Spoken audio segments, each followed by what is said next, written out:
So to answer your question in terms of burnout, the way you make sure the student or athlete doesn't burn out is you need to make it fun, right? Make the entire process fun and engaging. And what I mean by that is, like, for example, with Reed, he's kind of set the bar for his younger brother, right? In terms of straight A's, doing well in school, playing basketball, all the extracurricular activities.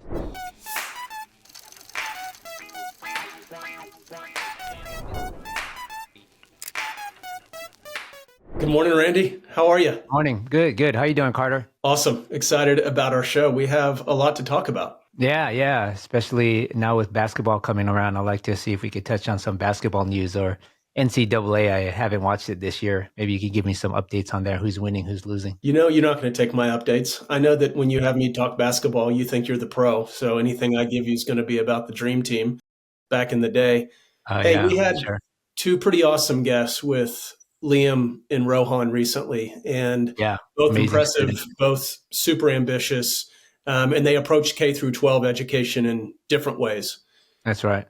I thought maybe we could spend time today just talking about their journeys. And I have lots of questions for you, given both your track record as a coach, your career experience advising families on getting into college of choice and paying for it. And then, of course, as a parent, I thought we'd go back and forth on our takeaways from the conversations we had, both with Liam and Rohan. Yeah, for sure. I think it's like you said, two amazing students, different paths, total different paths in terms of their education, what they're going to be paying. I don't know what Rohan's going to be paying for his school, but I know the Ivy Leagues are coming out this Thursday in terms of their decisions. And Liam took a gap year, and at the end of the day, I think you look out 3 or 4 or 5 years from now, they're going to both be graduating from college and very successful in terms of what lies ahead for their futures. That kind of touches on the first question that I had for you and your feedback on this. What do their stories teach us as adults, teachers, educators, coaches, about how kids find their identities in school? And how as adults can we help shape it instead of force it? Yeah. So I think the one thing that's most important in terms of, think of it as college planning or even career planning, is really identifying the student's passion, purpose, and kind of what drives them, right? And once you do that, then you could define a path to get there from point A to point Z. And every little path for each student is different depending upon the student. And specifically for Liam and Rohan, each person kind of call it their interests, values, and skills at different times. I think Rohan knew exactly what he was doing when he was 3 years old, whereas Liam, he took a gap year, discovered who he was, what he's about, and once he identified that, he went full throttle ahead. So doubling down on what makes you different as opposed to trying to fit a particular mold. Yeah, and then that's really important. So with Liam, his parents always encouraged him to be curious and explore, right? With Rohan, he was saying he was heavily influenced in terms of, this is the direction that he had. I don't think his parents forced him to do anything, but it's kind of like this is the direction that they were having. I talk with a lot of families where, they kind of set that direction with the students. I'm one of them where, my family with Reed is, you're going to be a doctor. And that's kind of all he knew growing up, good or bad, but that's kind of all he knew growing up. And similar with my younger son, Logan, that's all they see, that's all they know, and that's all they can think about. So that's their path. Other families kind of open it up and, hey, figure it out. Go to junior college, figure it out on your way. And it's okay. It doesn't matter. I mean, there's multiple paths to that final destination. I laugh or joke about this. I say it took me 4 children to learn that the most important thing is to listen, and identify what it is that makes them, and then really drill down on that, finding a way where they can turn that thing into something that the world can see and support. Yeah, no. So if you look at you're in business, and I'm sure you've taken several personality tests, Myers-Briggs personality exams, and to define, what type of person you are. At the end of the day, though, I've met with a lot of families where they haven't really sat down with their kid and try to understand what their interests, values, and skills were, right? It's just trying to figure it out. So I think it's very important to sit down with your child, understand again what's their passion, their purpose, and what drives them. Once you identify that, then you could start building things around them on how to get there. But I think my point is a lot of families just don't do that. They do it to figure it out. And that's tough, right? Especially now that you're in either middle school or high school, you have all the extracurriculars going on.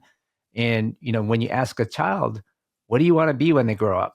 That's a broad question and they don't even know what are the options that they can be. So I think it's, very difficult to put that student or child in that position. Randy, I think that's a really fair point, which is as a parent, I feel like it's risky to ask my child what their passion is because, does passion pay the bills? And it's something I wrestle with.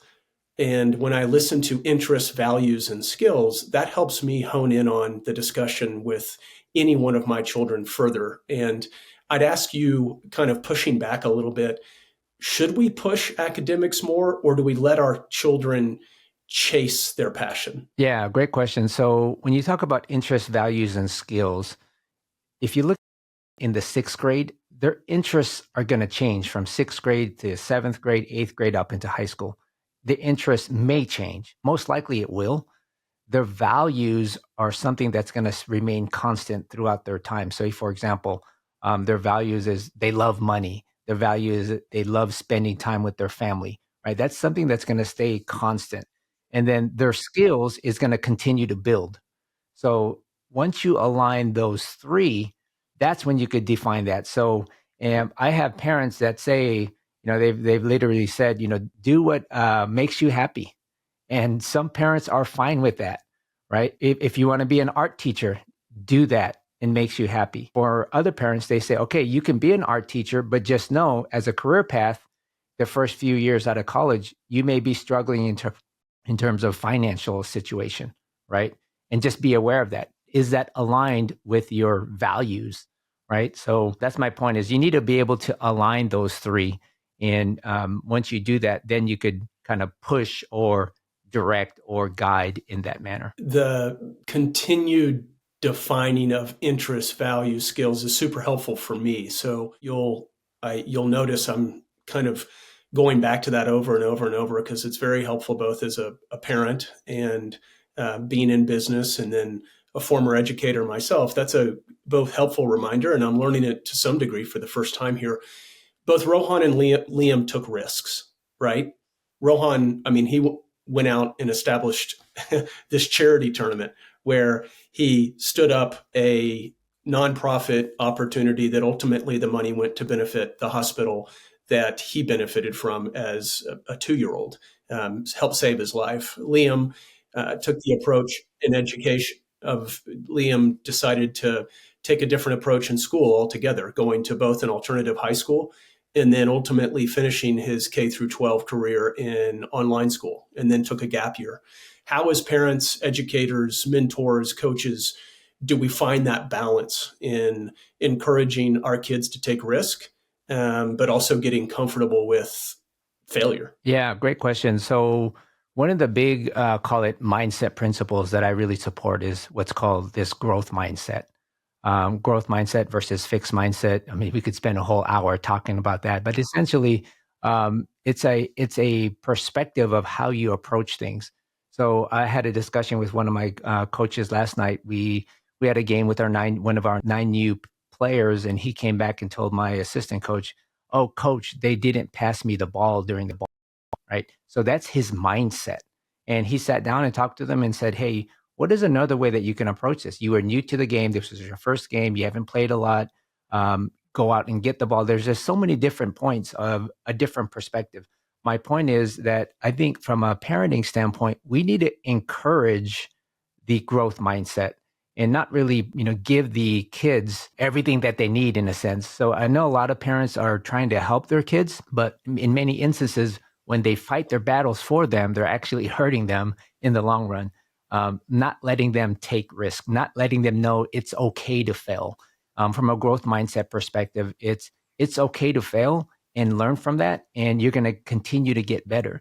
that mindset is very important, but unfortunately a lot of kids lack that, right? They're depending upon their parents to actually help them through the challenging times, if you will. So Yeah. I think the question is, it's most important to set that mindset early, or instill that mindset, that growth mindset in the kids, in the students early, so that they know it's okay to take risks and they want to fail, because that's the only way you're going to be able to learn. And again, I fall victim to that as a parent. And I know, however, getting the reps of failure early establishes that growth mindset. And I think it's Angela Duckworth, we'll put it in the show notes, who writes about that growth mindset and just the way the brain responds to the ultimately resilience and grit is what she speaks about. It's something that I know, getting out of the comfort zone where you're uncomfortable but not breaking, right? Bumping up against that particular dynamic where it's okay, get out of your comfort zone, go fall down, get back up, fall down, get back up. Because as you and I know, now having, as I say, enough water under the bridge in life, that's what it's all about, getting back up and resiliency. Yeah, and it's not as simple as telling your kid, if you face failures, do stand up, move forward, or hey, it's okay to make mistakes. Make mistakes. They don't understand that, right? You need to guide them and let them know, to actually take risks. So there's a psychological mind, like you're talking about it, in terms of techniques of growing that growth mindset, or trying to develop that growth mindset. And it happens over time, right? It doesn't happen overnight, doesn't happen over a weekend, doesn't happen over a month. There's certain things that you want to encourage your kid to do, think, say, and do, so that they do have that growth mindset. Everything from even self affirmations. Whenever they're about to do something, they start talking to themselves in a growth mindset perspective, or in a growth mindset. So my point is, the instilling that growth mindset happens early and often. Yeah, it's the effort over outcome, isn't it? That's right. That's right. Exactly. Focusing on that and the I'll give a process. I'll give a compliment to you, which I'm going to hold tightly. I don't like to do too much, Randy. I want to keep you humble. You know, I saw this in the journey you had with Reed, right? It was the attempt at college. It was the opportunity to get into the school of his choice. However, his journey or his path wasn't immediate. Can you speak to that again and kind of remind our audience of that? Yeah. So again, with Reed, he's my oldest son. He's currently a second year in college right now. But coming out of high school, he put in a lot of time in his academics. He played varsity basketball. He did everything and anything you can do to help his application to college. 4.6 GPA, extracurriculars. He worked at a hospital. He worked at retail. He worked at In-N-Out. He was making like $25 an hour there, which was amazing. But my point is, with Reed, he worked his butt off, and unfortunately, he didn't get accepted to any of the UC schools. And his goal was UCLA, USC. Those were his dream schools. And he didn't get accepted. He accepted an offer at Loyola Marymount University. And during this entire process, we went through all the different options in terms of, should we go to junior college? Should we save money here? And long story longer is, his process or his path was very different, but he had the end goal, right? I remember him telling me, Dad, I don't want to go to junior college because I've spent so much time working so hard. I want an achievement. Not that junior college is bad, but there's this perception that if you don't, or your school, you go to junior college, a lower tier, if you will, right? So he had that perception, right or wrong. But long story longer, he was very successful his first year at Loyola Marymount. He got straight A's. We kept in touch with USC, and basically he was offered a 1-year transfer out of LMU. And the point that I want to highlight is, his path is different, but he always understood his end goal, right? He wanted to achieve that goal. And I think that's very important in terms of, again, not only the growth mindset, but being able to set goals, because it's important to understand where you are at, where you want to go, and how you're going to get there, right? That's important. Yeah, I just want to make clear that when I hear a story like that and I hear the perseverance, it is both inspiring, and as a person in business, with the opportunity to hire, I am more inclined to be looking at that candidate than I am perhaps the one that had the straight path, just as a personal experience, someone that stuck with it, had the grit, and persevered. So thanks for, go ahead. It sounds like, Yeah, no, even from a coaching standpoint, I always tell my players, take the, what's that phrase? Take the road less traveled. And I always tell my boys, right, take the harder way, don't take the easy way. So back to what you're saying, if you take the most challenging way, the most difficult path, the thing that challenges you, you're going to learn way more on that path or during that path than during instead of the easy path. I think that there's some quote that I'm certain I'll butcher, but it is related to the harder way ultimately is the easier way, given there are no shortcuts. And I think everyone's got a life hack these days. And I'm all about efficiency and effectiveness and clearly lessons learned. However, I will offer that in my experience, there are no shortcuts in life. Hey, That's right. to Easy come, the, easy go. That's my wife always tells yeah, right. my boys in terms of girlfriends too. Easy come, easy go. All right. See, there we go again. We got to make another edit. With Reed, it makes me think of Rohan and Liam back to their journeys. How do we as parents, educators, coaches really be careful and sensitive to ensuring our kids don't burn out?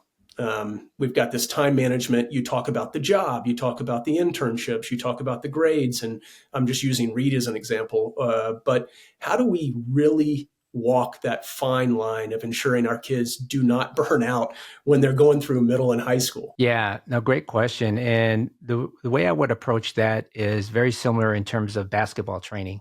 So I have families that are bringing their kids from old all the way up through 15 years old. And we do advanced basketball training in terms of drills, fundamentals, dribbling, passing, shooting. And it's not, once a week type thing. It's 3, 4, 5 times a week. So to answer your question in terms of burnout, the way you make sure the student or athlete doesn't burn out is you need to make it fun, right? Make the entire process fun and engaging. And what I mean by that is, like, for example, with Reed, he's kind of set the bar for his younger brother, right? In terms of straight A's, doing well in school, playing basketball, all the extracurricular activities. So the younger brother sees that direction, but we as parents make it fun. And the way we do that is, don't put a lot of stress and expectations. I mean, with Logan, we say, hey, it's okay if you get A or B or C in an exam, right? Don't worry about that. There's multiple exams that you can make up for. So there's never that pressure, if you will. And then, now he's actually sending us via text message his results of the exams, right? And then he sends it to Reed, and Reed will make fun of it, say, hey, 92 only? I got a 93 when I took it last year or in freshman year. So it's a fun environment, right? It's not like, what did you get an A? What are you getting in that test? You need to make sure you get an A. It's more of a fun psychological engagement where it's like, hey, can't wait for your exam tomorrow. What do you think you're going to beat Reed and what he had? But my point is, in anything that you do, it's always kind of the phrase of too much of a good thing is a bad thing, but you need to break it up and make sure it's fun so that they see other aspects. Again, you talked about it, the process, right? Don't focus on the outcome, learn or focus on the process of getting there. That's a helpful reminder for me. I get caught up. Still, I fall victim to that comment. I forget to make things fun and realize that really it is the journey. It is always the journey. I've got the personal experience with Selah, my oldest, that I've talked a fair amount about, considering she's the senior graduating here in a couple of months. And it's neat because she has identified her why. And identifying her why at this stage is something that is unique to me to see because I didn't have that at her age in high school. And it's also fascinating to watch her next younger Yeah, sister, yeah. So Grace. let's talk a little bit about that, Carter. What did you see in terms of her or that process or the steps that she took or even failures, challenges to identify her why? Where Yeah, did you see that? I will offer you that it goes back to a couple of points you were making earlier, which was that passion. So, Randy, her passion has been the sciences. Specifically, it's been specifically marine biology. It's been animals, it's been the outdoors. And she identified that early on. And I have to share that it was by no doing ours as parents. All we did, I think, perhaps what we did well was establish some guardrails and let her go. Okay. So she had that really unique approach early on and was able to identify that her passion very early.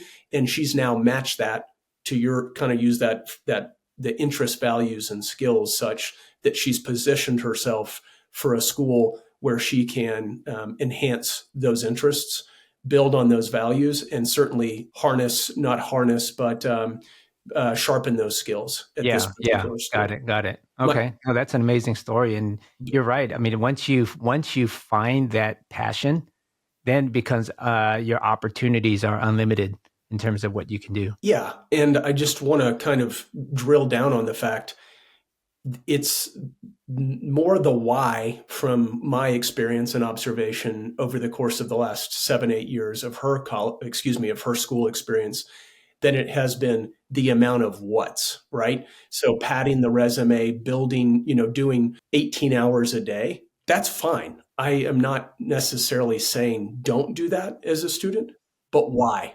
To what end? To what end?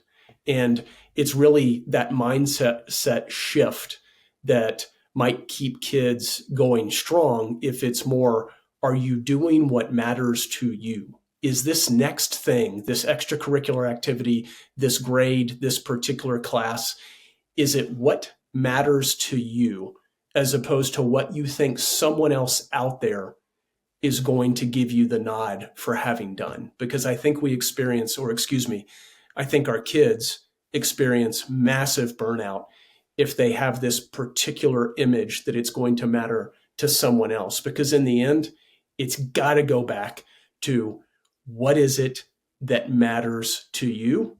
And is this fulfilling your ultimate why? Yeah, and you bring up a great point in terms of the why and why you are doing things as you build out call it your portfolio. My point is, once you start applying to colleges, that shines through, right? In terms of the things you've done, the things that you communicate, the things that you've written about, that shines through. And if you're doing it just to do it, the college admissions folks, they know that. They can see that. And that's why she's got accepted to multiple schools. And congrats on going to Tulane. That I think that her why had really shined through her application. I think that's right. And thank you. However, really, again, congratulations to her. It was her doing. I want to move to maybe something related to advice again for the parents, the coaches, the teachers, that is going to sound crude. And I don't mean it this way, but what should we stop doing as parents when we think of Liam and Rohan and we think of the things that we learned from them, heard from them? Clearly, there's things we can do as parents because of that.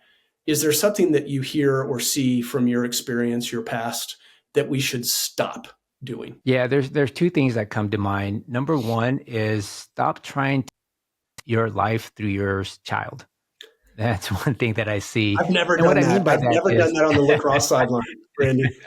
yeah, so there's everything from academics to athletics, right? I mean, I have parents yelling at their kids on basketball saying, why don't you do this? Why don't you do that? And in the back of my mind, I'm like, did you even play varsity when you were in high school? Right. And then similarly, from an academic standpoint, a lot of these parents, I think they're setting high standards for their kids when they may not even be aligned in terms of what they're trying to accomplish. Again, aligning their interests, values, and skills there. Don't put, that's number two, is don't put things that may not align with their interests, their values, their skills, their passion, right? Don't say you have to be this. I mean, especially here in my culture, a lot of the parents are forcing their kids to be in the medical field, right or wrong. They're telling you to be a nurse, you have to be a doctor, you have to be a surgeon.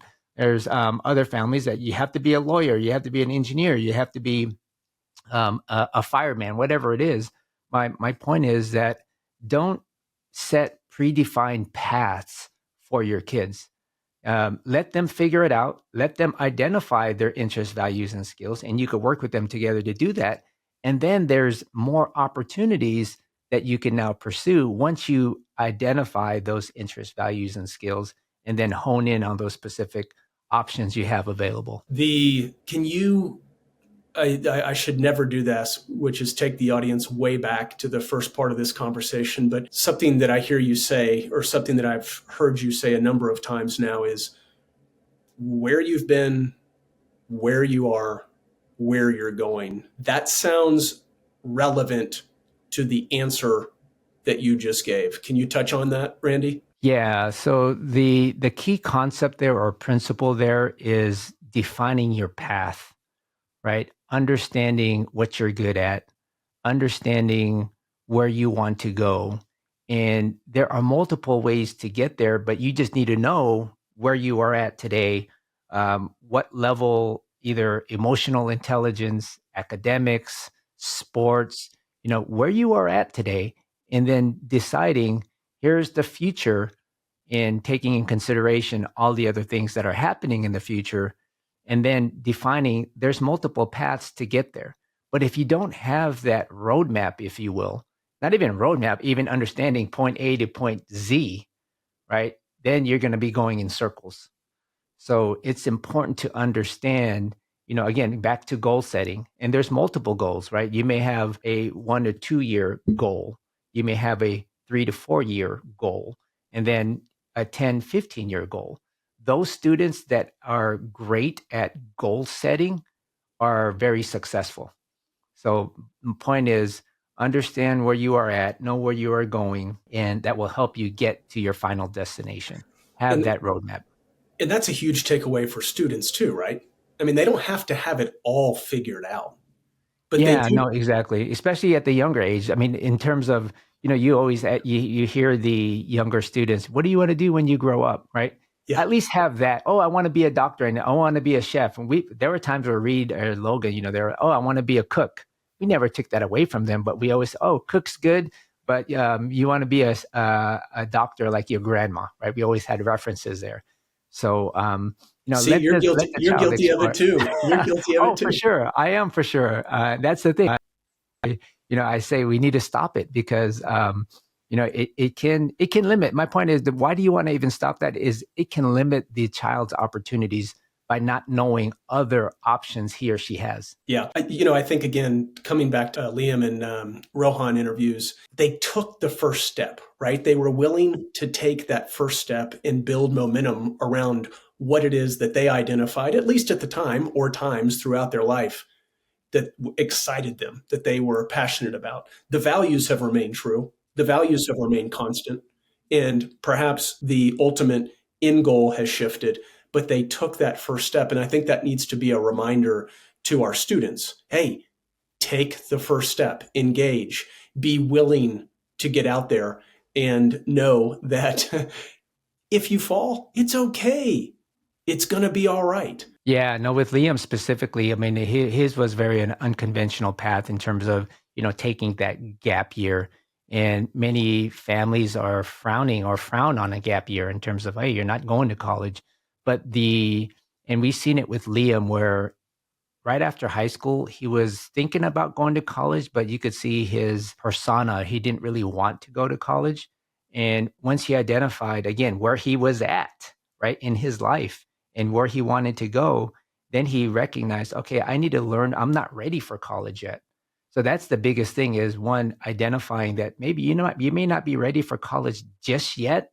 And I don't encourage parents to actually force that upon their kids because what happens now is if you force a kid to go to college and kind of figure it out, now they're spending 6, 7 years in college instead of 3 to 4, right? So that money adds up there. So take a year off, identify your strengths, identify where you are at. And then now with Liam, he was a kind of madman going into college, right? He's like, I want to go to college now. This is what I want to do. And that's what you want to unleash, right? Have this motivation to go to college. And once they find that, they'll be very successful. So ask better questions, right? It's not what you want to be when you grow up, but what excites you right now? What are you into? What's your thing? And I think that if I ask that more of my children, which is, okay, what's something you've always wanted to try? Start there would be a takeaway or a piece of advice that we might offer our audience. Would you agree with that? Yeah, and then even set goals beyond that, kind of time bound goals. Hey, what is something you want to do in the next 3 months? I like that. Right? You know, Yeah, what is something you want to do in the next 6 months? Right, and then identify those goals. which might, Randy, tease out how much they really are excited about that, if that's Yeah, something they yeah. really want to pursue, right? Yeah, no, for sure. And then one last thing on that goal setting is have the kids write it down, piece of paper. And when they write it down, they could check it off and they mentally know that they've accomplished that, which is a big thing, right? Knowing that they're able to do that. Have some journal, or also Tracking, perhaps yes. like Yes. chronicling, is that a word, of their Chronologically, or experiences. yeah. I just made it up. It's a word now. I have a Yeah. tendency to do that. Yeah, I like that a lot. Man, I was really encouraged by our time with both Liam and Rohan, and am grateful to have had that opportunity, and super excited about their journeys, and Yeah. also just about what you and I are getting to do. I feel really lucky to get to do what we're doing at WiddyUP. Yeah, no, these, especially Liam and Rohan, they're definitely going to impact the world. You know, we look back 4 or 5 years from now, they're going to be making a big impact on what they're doing. And if you look at them, you know, it's really their mindset, their grit. And what really stuck out with both of them is their emotional intelligence, right? That's what really stuck out when we interviewed them. Yeah, and I'm excited about this platform as well. You know, I want to interview lots of other kids, hear their stories, hear their challenges, hear their struggles, hear their successes, right? And really highlight them as well. Randy, as always, let's make sure that our audience knows to please like, subscribe. Would love for you to leave comments. We are responding to those and looking forward to hearing your feedback. Please jump in. And, Randy, I think we're going to get out there and make it count today. Yeah, always hit that subscribe button on YouTube. Drop us those comments. We read all of them. Carter reads all of them. He comments on them as well. And most importantly, leave us those 5-star reviews on those different podcasts out there. Until next time, stay awesome. Make it count. All right, WiddyUP. WiddyUP.